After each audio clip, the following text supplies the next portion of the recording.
мардуми тоҷик ҳамин пакетере ки дар ҳаминҷо сурат шамондагим, ҳамин пакета рӯзи 3 сентябр реси Айпитер душанбе мепаридагӣ қатӣ дасти як бародари тоҷик даметиян, мегӯянд ки то душанбера бар ай дастат мегиранд.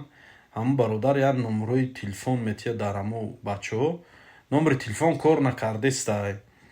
ҳамин либосҳои варзишӣ як паҳлавоне ҳастай ки бояд дар мусобиқаи ҷаҳон оид ба ҷудо ки дар шаҳри душанбе шуда гузаштасай аз санаи 2 то 6 дар ҳамонҷо бояд иштирок кунад ҳамон паҳлавон ва ҳамин либосҳоро гирифтанаш беҳад муҳим аст. Бояд ҳар чӣ зудтар ҳамин либосҳоро гира, а так хел мисол мушкилиш мешавад. Илтимос ҳамин видеоро поделиться кунед ва ҳамин одаме ки ҳамин пакета овардагӣ, илтимос пакета ҳар чӣ зудтар биёр дастҳои боште, беҳад муҳим аст.